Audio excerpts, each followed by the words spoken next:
Hello, I'm Manuel Bardiès, and in that lecture we're going to compare different dosimetry algorithms.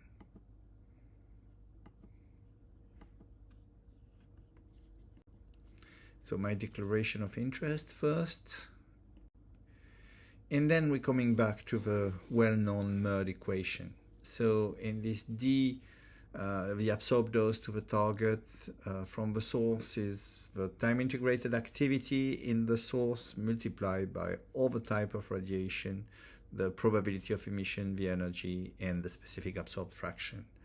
So the emitted energy is one side of it, and then the rest depends also on the geometry and radiation characteristics, and that is for all radiation type. So as we know, every radionuclide emits a variety of emissions with different probability and different energy.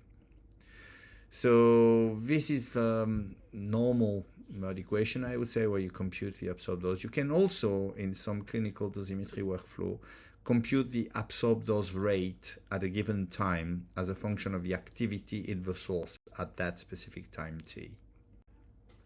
So we basically have two broad approaches for clinical dosimetry, and we can rank them for accuracy and speed. We have model-based dosimetry, so that is mostly for diagnostic, and that is heavily relying on reference dosimetry models like the one you see displayed here, for which you compute reference S value, and you're going to use these S values in your absorbed dose calculation. Here again, model-based dosimetry. The alternative is image-based dosimetry, which basically takes more time but is in principle much more accurate. That is more designed for therapy, that is patient-specific dosimetry based on patient images. So in that context, you're not going to use patient images only for time activity curve fitting, time activity curve determination and fitting, but also for absorbed dose calculation based on activity and density images. So that allows a direct absorbed dose or absorbed dose rate calculation. Obviously, selecting one approach or another has got an impact on the clinical dosimetry workflow. So we've seen the two broad type of clinical dosimetry approaches, but for each approach, it doesn't really matter. You only have a limited number of absorbed dose calculation algorithms. And by an increasing degree of complexity, you have local energy deposition, convolution with or without density correction, and Monte Carlo. I'm not entering into the description of this algorithm because they were seen in the previous webinar by our colleague Daniele Pistone. What is important to bear in mind, though, is that these three types of algorithm apply equally for model-based or image-based dosimetry, or at the organ scale or at the voxel scale. You will use one, two of the three algorithms, no matter the scale, no matter the approach. But obviously, your validation will depend on the context. The validation of that specific algorithm will depend on the clinical context. So these are the three types of algorithm. Again, local energy deposition, convolution, and Monte Carlo. So the question of the validation is how to compare them, how feasible it is. First of all, you have to realize that validation as such is normally against a measurement, which is not something we have a lot in absorbed dose calculation in nuclear medicine. So we really have to consider how feasible is a validation and what are the hypotheses that we are going to implement to do that validation or that comparison of algorithm. So, well, the first one is to say, let's make sure that we have the same radionuclide emission spectrum. Then make sure that we have the same volume of interest on the same kind of images. And this obviously depends on how open is the software that you are using. So this is an example one provided by my student Jose Fragoso. And in that example, we were comparing two different software, or software and commercial software, on three different volume of interest. So one on the whole liver of a patient, one on bones, and the other one on lungs. And if I remember correctly, this was on a lutetium patient. So we have 5 time points that you can see here. So we have the same patient data, the same volume of interest, and 2 different software. And then to make that comparison, we used local energy deposition with density correction. These were the settings of a calculation for the 2 different software. So these are the differences observed at different time points, around 4% for whole liver, 3% for bones, and 48% for the lungs. But then, if it's local energy deposition, it means that the same emitted energy is locally absorbed. So if we have the same emitted energy, meaning that we are making sure that we are considering the same spectrum for the decay, the emission of the energy, because the emitted energy is the same as the absorbed energy, there should be 0 deviation between the two. So the 4% or 3%, which may look like, it's not a big difference, it's not a big relative difference. Yeah, but in that specific context, there should be no difference at all. So what are the other possibilities? We have local energy deposition and we have density correction. So even though we have the same emission spectrum and we check that, do we have the same density correction? Because if we don't, it can be local energy deposition and still introduce a bias in the absorbed dose calculation. And indeed, when we compared the calibration function used for density correction, we realized that it was not implemented in the same way for the 2 different software. And that explained the differences observed, even though we had the same, local energy deposition and the same volume of interest.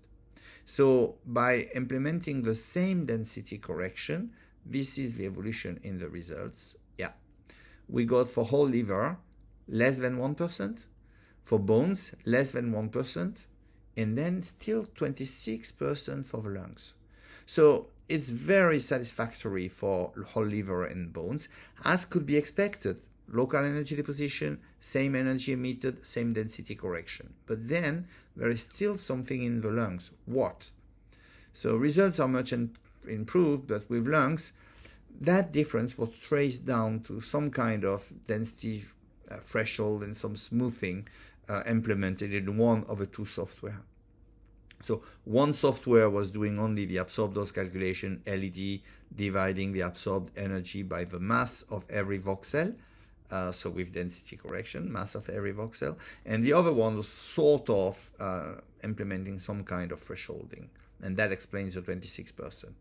So this is a means to do the, if not a validation, at least a comparison or verification of the absorbed energy and the absorbed dose.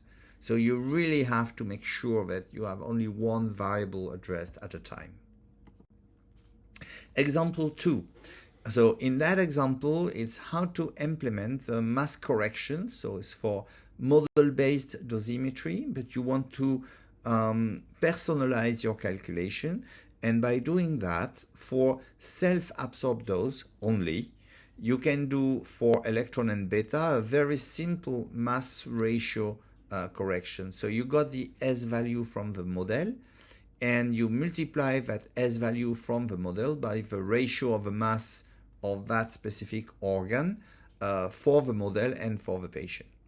And you obtain a very close value for the S factor for that specific patient. So here a study that was done some years ago where we took the model, so it was a mathematical model, it was iodine 131, and the reference human, that was 1 meter 74 and 70 kilogram, and we took 9 patients with size and weight around those of that reference model. And for each of these patients, we had segmentation of, as you can see, lungs, liver, kidney, spleen, and we did the calculation of the S value, specifically using Monte Carlo for every one of the 9 patients. So that was for iodine 131. Here are the results for the kidneys. So let's go slowly. So we have the S value, so in milligray per megabecq second. And so the first row is for the 9 patients if we take the standard S value. So every patient will use the same S value. That's what you see here to the left.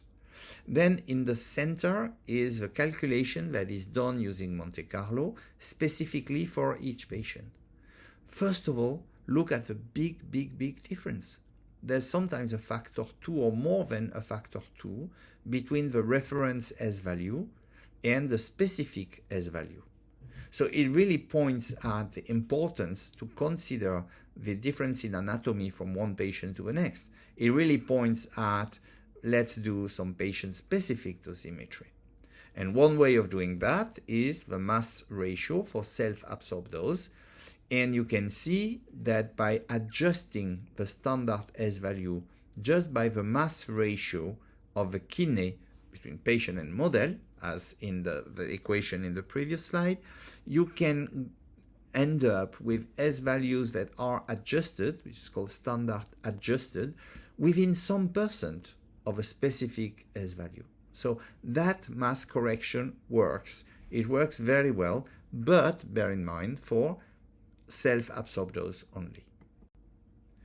So does software matter? Well, yes, we've seen the first example. In that example provided by our colleague Julia Broch-Lenz, you can see some calculations that were performed by different software, where you can see even though this free software, MERTCalc, IDAC, Olinda, it's model-based dosimetry. So we have an image of patient A, but in fact it's model-based dosimetry, probably adjusted with a mass scaling. But there was a bug in Olinda version 2.21, and you could get some very wrong results. So yes, software matter, and you have to compare the results obtained by different software to increase your confidence in the results. So software should not matter in principle. So what should matter is, I'm using model-based dosimetry, I'm using local energy deposition or convolution, whatever. That should tell you everything you need to know about the algorithm that was implemented. But in fact, it's not the case. You really want to go in depth in the analysis of the results provided by each software. So we need to benchmark software against software. We need to develop test data set to help us in understanding or comparing the results obtained by different software. So now some very point questions: LED or convolution? This is an example of hepatocarcinoma treated with yttrium-90 microspheres, and this is liver. And this is a tumor in liver, and the absorbed dose is computed by convolution. So this is a convolution filter. So this is a voxel S value display, if you wish. And if you see the variation for yttrium-90 of that voxel S value, so in milligray per megabecq per second, from voxel 1 to a central voxel to the first neighboring voxel to the second neighboring voxel, you can see the decrease in the S value. You can see that it decreases very fast. In other words, the difference between the central voxel and the first neighbor is almost a factor 10. So it means that somehow, if you're happy with an estimate within 10% of the result, then maybe you can consider that even for yttrium-90, you are in a situation of non-penetrating radiation, and you can use the local energy deposition assumption. And that will give you, in that case, a rough first order estimate of the results within 10% or slightly more, but no more than that. So you can be happy with that. Then second question, convolution or Monte Carlo? I dare you to say which is which. But one of the image is Monte Carlo, one of the image is convolution. Why is that so? Well, this is absorbed dose in the liver. So it's in homogeneous medium, soft tissue. So it is a situation where the convolution and the Monte Carlo modeling will probably provide the same results. So in homogeneous medium, one can wonder, is it relevant? Is it needed to implement Monte Carlo? Because I can have a really, really good estimate of the absorbed dose by using convolution. And then a third example provided by my student, Jose Fragoso. So it's the same patient. It's lutetium-177. It's liver, kidney, spleen, bone marrow that are segmented here. And that is on image-based dosimetry software. It's open dose 3D, comparing local energy deposition, convolution, and Monte Carlo. So the workflow is that of the absorbed dose rate. So we are computing, as you can see to the top right, even though it's quite small, for every volume of interest, we are computing the absorbed dose rate as a function of time, and there's a fit of the absorbed dose rate in time to get the absorbed doses. And you can see here, the first example is local energy deposition with density correction on. Okay.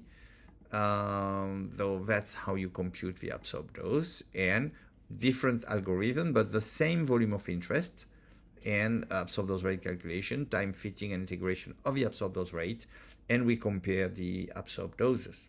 So this is what we get. So for different volume of interest, spleen, right kidney, left kidney, liver, L4, L3, L2, we have LED in gray, so after integration of the absorbed dose rate, convolution in gray, and Monte Carlo. What can we see? What can we say? For soft tissue, first of all, LED should always be slightly smaller than convolution. Why is that? Because LED is only considering charged particle, electron, beta, possibly alpha when you have alpha, but not on lutetium. So whereas convolution is considering the whole emission spectrum, including gamma. So even though in the case of lutetium you don't have so many gamma emission, in the absorbed dose in the same volume will always be higher for convolution than for LED. So this is a way to make sure that your software is giving you, if not exact results, but at least realistic results.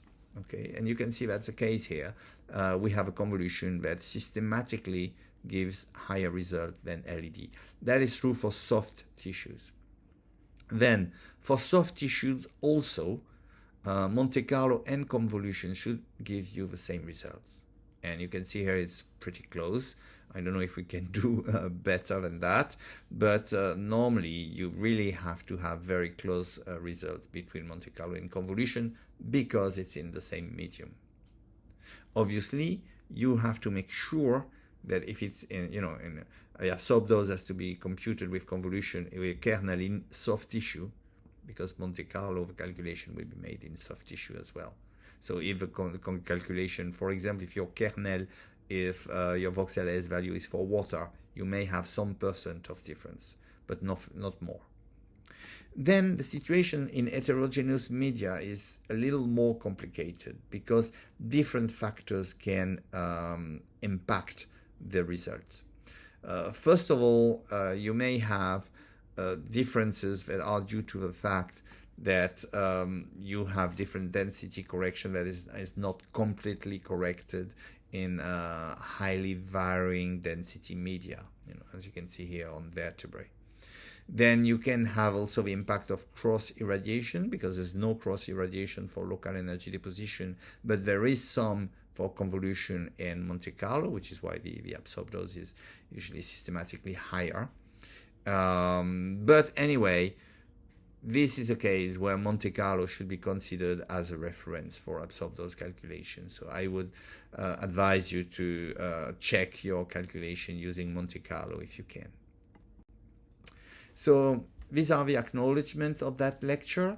I would like to acknowledge Yuni Waraja from University of Michigan, because she provided us the access to lutetium patient, which actually were the patient used in the SNMMI dosimetry challenge. So I think it's a very nice data set to use whenever you're testing a given software, because at least if you're using the same patient, you can compare your results with those of the SNMMI dosimetry challenge. Also, I mean, we've been using MergeSoft, MergeCalc for model-based, and because it's freely accessible, so I would advise you to use MergeCalc for model-based, and you to use OpenDose 3D for image-based software calculations. With that, I thank you for your attention.